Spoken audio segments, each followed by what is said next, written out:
Estamos ao vivo? Estamos ao vivo. Deixa eu ver se é melhor aqui a iluminação. Muito bem. Então, logo o Dr. Ricardo vai estar entrando.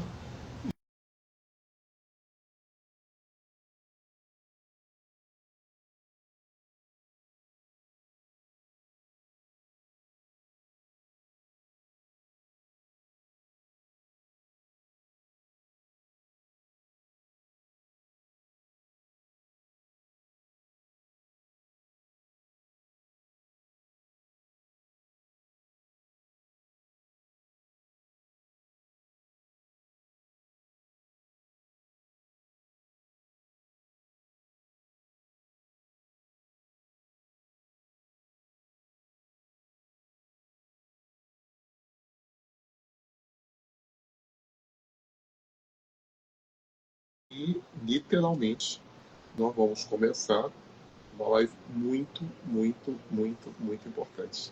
Porque a maioria, hein, Ricardo? A maioria das pessoas faz o quê? O uso do café da manhã. Boa noite, Michael. Tudo bem? Muito boa noite. Além da maioria dos brasileiros fazer uso do café da manhã, eu lembro que, durante o tempo que eu fiz a minha doação macrobiótica, né, eu não tinha nenhuma fome de manhã. Então, eu não comia nada. E aí, depois eu descobri que a maior parte das pessoas que não comem nada de manhã acaba tendo tendência de ganhar peso. Então, você pode fazer jejum intermitente, etc., mas é muito importante que você tenha uma estratégia bem definida. Então, doutor Ricardo, o que a gente fala aqui para a nossa maravilhosa audiência? Então, primeiro começar a convidar algumas pessoas, né? Então, É, sempre pego aqui o dedão e convido mais algumas pessoas. Então, vamos lá? aproveite. Boa noite, Michael. E aproveite você que está participando agora. Comente aqui qual é o seu café da manhã para a gente saber e entender um pouco como é que você faz. Hoje tem muita polêmica em cima desse assunto e nós vamos tratar alguns pontos, inclusive um pouquinho de história sobre o café da manhã, como surgiu, porque até eu fiquei interessado nessa questão. E talvez não seja a quantidade que você come durante o dia. Talvez o problema comece logo na primeira refeição, né? Então você precisa entender isso. E aproveitando, de que cidade você está, o que você tem de dúvida com relação a esse tema, comente, que nós vamos sempre tratar aqui os temas, as dúvidas, para te ajudar nesse processo. E, América, essa questão do café da manhã, eu lembro que a minha esposa, quando ela era mais nova, ela falava que não acordava e não tinha vontade de tomar o café da manhã, ou seja, não sentia fome. E sempre escutamos, eu sei que nós somos contemporâneos, né? Jovens de 50 e poucos anos, e sempre escutamos que o café da manhã é a primeira refeição, a mais importante do dia. Então, em cima disso, a gente vai conversar, porque não é para que todo mundo precise tomar café da manhã ou que o café da manhã é ruim. Não é isso que a gente vai tratar. A gente vai falar um pouco sobre isso e tirar um pouco dos mitos sobre essa questão. Sim, porque será que o café da manhã é a refeição mais importante do dia? Essa é a primeira pergunta. E se for, como é que É, eu vou lidar com ele, né? Então, isso são perguntas muito, muito, muito, muito importantes, tá? Então, vamos lá, Ricardo. Eu, alguns dias da semana, eu não tomo café da manhã, outros dias eu posso tomar. Mas isso daí é uma estratégia mais sofisticada, tá, gente? Para eu estar sempre mexendo aqui e estimulando o meu metabolismo. Assim como tem dias que eu faço musculação, dias que não. Mas a gente tem que partir do início. Qual é que seria o início para a nossa audiência, Ricardo? Por favor.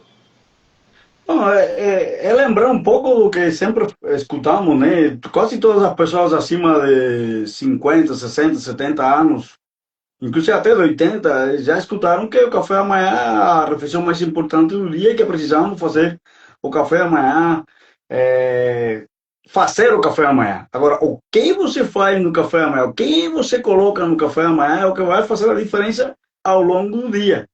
Então, eu te mandei até aquele texto da história do café da manhã, e eu gosto de história, eu sou cientista, sou químico de formação, mas eu gosto de entender as raízes das coisas, né? A causa de tudo, como é que surgiu o café da manhã. E o que se encontra na história é que os primeiros registros, relatos de café da manhã é de 2000 anos antes de Cristo em Egito. Então, as pessoas comiam era pão, cerveja e cebola. Vai saber o que sabia isso. Depois, na antiga Grécia, era mais ou menos o mesmo. Cevada, cerveja, Veja bem, pão. gente, antes aí do que o Ricardo está falando, não se tinha grandes reservas de alimento. Então, como é que você ia fazer café da manhã? O que você vai comer amanhã de manhã? Ah, eu vou comer camaleão assado. Mas você já caçou o camaleão? Não. Então, como é que você sabe que você vai comer amanhã de manhã camaleão assado? Então, já no Egito é que já surgiu, né, a cheia do Nilo, né, a terras férteis, é que surgiu grandes reservas. Grandes não, tá? Mas aproveitáveis reservas de alimento. E aí na Grécia também a mesma coisa. Eram povos que Aham. começam a plantar.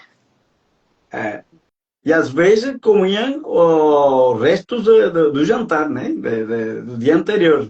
Então, aqui no Brasil, assim, quando foi que surgiu a consolidação do café da manhã? Na Revolução Industrial, porque as fábricas precisavam de trabalhadores que tivessem energia ao longo do dia. E aí, então, século XIX, 1800 e alguma coisa, começou a se estabelecer o café da manhã como a primeira refeição do dia para que o obreiro tivesse energia ao longo do dia. Essa era a questão. Porque até então, nem existia geladeira, 1800 não tinha geladeira, eu acho que foi em quase final do século XIX, né, amigo? Não existia como conservar os alimentos e não tinha como fazer. Então, foi variando. Em 1895 foi que se introduziu Kellogg, o americano, a dieta de cereais no café da manhã. Cereais matinais, esse conceito, né? Que é polêmico também. Já na Inglaterra, se comia ovos, bacon e outras coisas no café da manhã. Então, é, quem precisa do café da manhã? Isso depende muito. E ao longo da nossa conversa aqui vamos falar sobre isso. Porque o café da manhã pode ser uma ótima refeição, mas também pode ser uma refeição inadequada para algumas pessoas. E depende de se a pessoa sente fome. Depende de várias coisas que podem mudar. E também tem religiões que não fazem o café da manhã. A religião muçulmana, por exemplo, e eu vi isso na França, eles fazem o famoso Ramadã, que é um jejum espiritual. Tem outras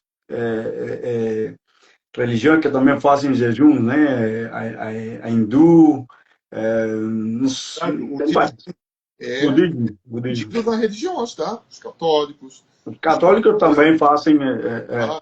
Os judeus, praticamente, bom, todas as religiões que eu conheço, todas não, mas a maioria que eu conheço, eles fazem jejum não no sentido nutricional, mas no sentido Mais espiritual. religioso, espiritual. Então, podemos dizer que o café, pular o café da manhã, você pode emagrecer, fazer o café da manhã, você pode emagrecer, vai depender, né? Então, tudo está dentro do contexto e precisa entender isso. Eu conheço, hoje mesmo estamos falando disso lá na nossa loja, no espaço, que tem pessoas que já se adaptam a não fazer café da manhã. Já tem outras pessoas que precisam do café da manhã. A gente está hoje com duas situações hoje lá. E é observar, não? Depende da densidade nutricional do café da manhã. Porque um café da manhã típico em boa parte do Brasil é biscoito, pão, raízes, que é o típico aqui no norte e nordeste, café preto mesmo. E se você entender um pouco da fisiologia do corpo, precisa dos três macronutrientes, né? Proteínas, gorduras e carboidratos. E o principal é a proteína. E se tem pouca proteína, ao longo do dia você vai sentir fome. Isso foi uma das coisas que conversamos hoje. Porque a proteína e a gordura que dá saciedade, dá aquela sensação de que você se alimentou. Agora, já o carboidrato, ele, quando tem uma refeição mais rica em carboidrato e pouca proteína, aí a pessoa vai sentir fome 2 horas depois, vai chegar no almoço com fome, vai chegar no final do dia esfomeado e vai atacar a geladeira. Então, dos requisitos, e esse é um dos erros que muita gente comete, é negligenciar a proteína. E aí a gente precisa entender esse contexto para saber qual é a ingestão diária de proteína, que já falamos anteriormente, né, América? Gente, por que o doutor Ricardo sempre fala de proteína? Por que eu sempre falo de proteína? Porque alimentos, fontes de proteína, são os mais negligenciados, são os mais esquecidos. É, De certa forma, está até na lei isso. Se você for pegar lá o Programa de Alimentação do Trabalhador, o PAT, qual é o alimento que você mais deve dar para o trabalhador? São os carboidratos. Amigo, mas agora você está se contradizendo. Você está dizendo que a proteína é mais importante e na lei está dizendo que o carboidrato é mais importante. Sim, porque isso é coisa de 40 anos atrás, gente. Está desatualizado. Além do que foi justamente essa mudança feita na década de 80 e 90 que causou a explosão da obesidade no mundo. é, Assim, tem alguém 50 a mais aí? Levanta o braço. Quando a gente era criança, tinha só um gordo na sala. Um gordo? Era um gordo. Qual é o nome dele? Não sei, a gente chamava ele de gordo, porque não era bullying. Ele era o único gordo. Em vez de chamar pelo nome, a gente chamava ele de gordo. Hoje você vai numa sala de uma criança com 12, 13, 14 anos, um terço ou mais está acima do peso. Tá? Então isso não foi por acaso. é, O café da manhã, que a minha avó me dava, me amando, mas me dava, né? Eu sempre falo isso porque grande parte, aliás, são privilegiados os brasileiros que tomam café com leite. é, Tá? Geralmente café preto. Pão branco. Tem alguma coisa para é, passar no pão, né? Que no caso era margarina e açúcar. Tá? Esse café da manhã, ele vai gerar o amilcarzinho, o amilquinho, como o pessoal me chamava, de 9h30 da manhã, tá faminto, querer ir para o recreio comer mais. E isso acontece com você? Se não acontece, vamos ver uma coisa que já aconteceu com você. Você toda tarde você lancha, ou numa da região do Brasil chama de merenda. Né? é. Tem até a merenda, né? E aí teve uma tarde que você não teve tempo de merendar. Você reparou que nessa noite você estava com menos fome do que na tarde que você comeu? Mas eu não entendi. Se eu comi, eu já comi, né? Eu vou ter menos fome no jantar. Não. É isso que o Ricardo vai entrar agora. A composição da sua merenda, do seu lanche, do seu café da manhã. É com você, Ricardo. A pergunta certa que cada pessoa deve se fazer é como é que está, o que acontece com minha fome, com a energia, como está a minha alimentação, como é o meu objetivo quando eu tomo café da manhã ou não tomo café da manhã. Essa pergunta é mais inteligente do que fazer o que eu vou comer no café da manhã, né? Então, existem vários problemas com relação ao café da manhã, café com pão. Cadê a proteína? Essa é a pergunta que eu faço para as pessoas. Ah, eu pergunto, qual foi o seu café amanhã? Aí ela me fala, café amanhã foi pão, ou mandioca com aipim, um ovo, café. E aí eu falei, como está a proteína aí? como foi a tua fome durante o dia? Que hora você sentiu mais fome? Eu sempre faço essas perguntas. Ou se fizer aquele suco de fruta com pão e torrado, e manteiga. Granola, cereal com fruta, iogurte com fruta, cadê a proteína? Essa é a primeira pergunta que eu faço para a pessoa.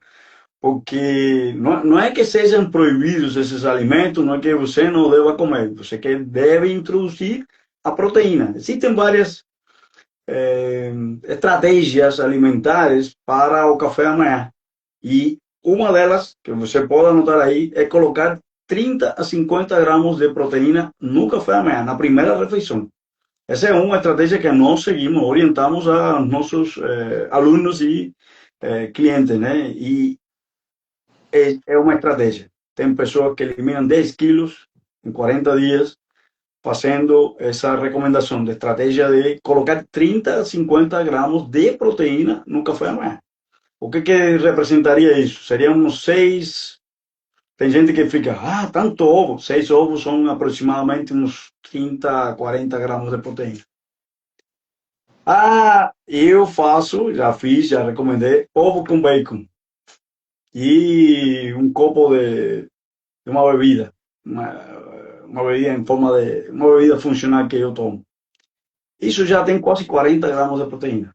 Eu já fiz várias dessas estratégias. Então, é observar o que o corpo como responde e entender que precisamos de proteína. Porque, assim, eu sempre bato isso na proteína, porque o nosso corpo faz uma coisa. Ele recebe a matéria-prima. Deixa eu concluir. Ele recebe a matéria-prima que precisa construir nossos metabólitos, ou seja, nossos hormônios, nossas proteínas, enzimas, nossas células do sistema imune. Então, ele quebra as proteínas para construir as nossas proteínas. Por isso que a proteína é importante.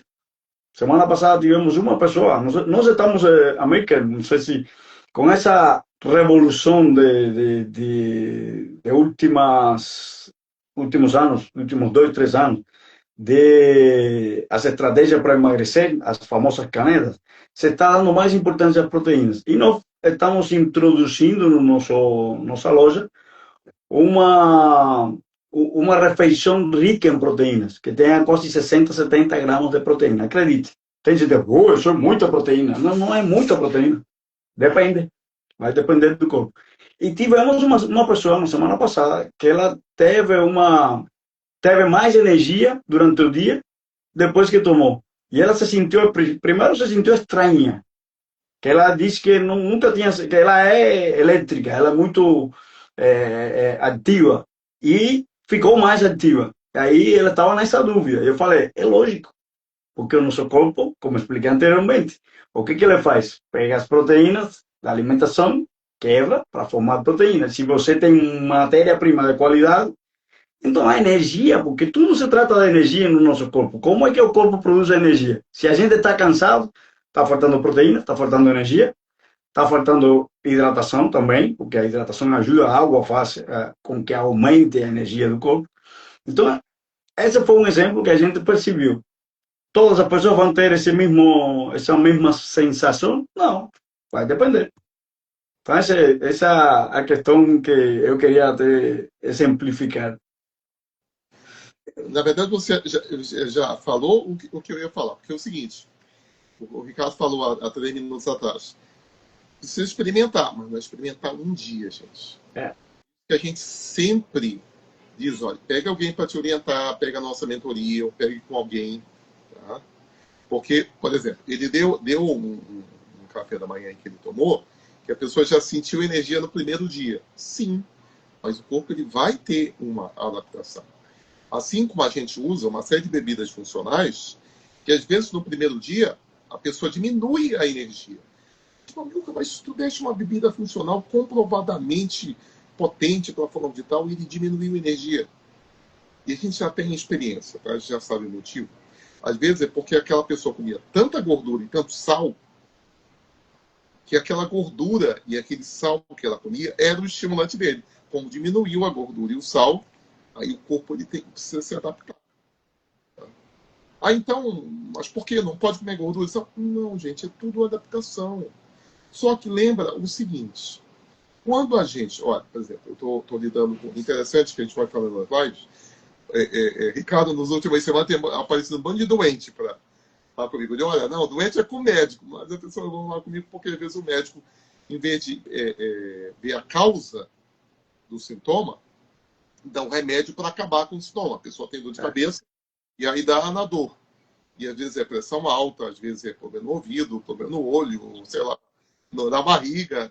E então, às vezes, a gente vai procurando a causa. A gente trabalha com os médicos. Mas médicos que sejam bons da gente conversar. Né? Mas voltando para o ponto, então, gente, a gente faz modificações. Você pode fazer algumas modificações.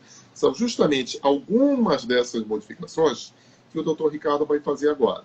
Tá? E, por exemplo, semana que vem nós já vamos falar de um assunto muito pedido, que foi emagrecimento na pós-menopausa, na menopausa e numa coisa que tem gente que não sabe que tem, pré-menopausa. Tem que fazer ajuste também. E aí, Ricardo, o que o pessoal faz para ter um café da manhã mais adequado?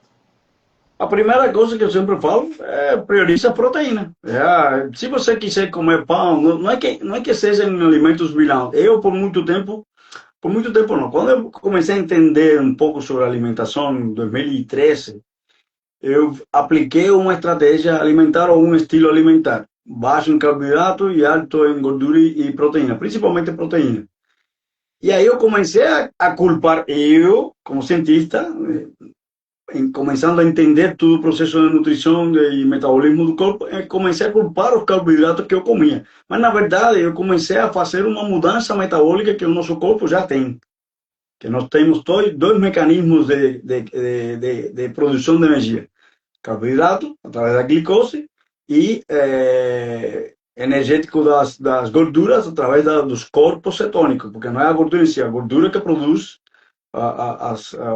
um combustível específico, mas é através da gordura. Então, essa transição a gente pode fazer e precisa, como a América comentou anteriormente, uma adaptação.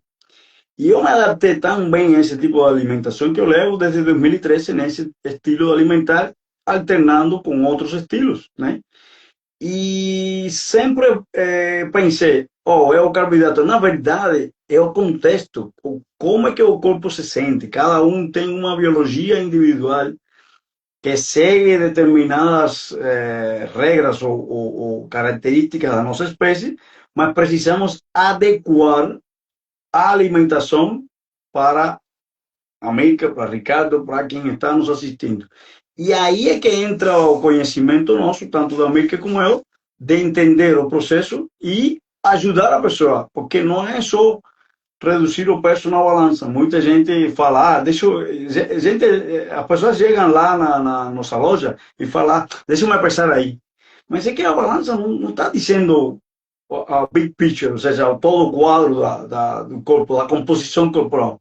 Porque você pode até perder peso na balança, mas está perdendo músculo. E é o que muita gente está acontecendo, por não saber e por querer fazer sozinho, porque é o que diz o nosso amigo Dr. Nathaniel Bioniski. Só as pessoas, por comer, acham que já são especialistas em nutrição e não é assim. É um problema.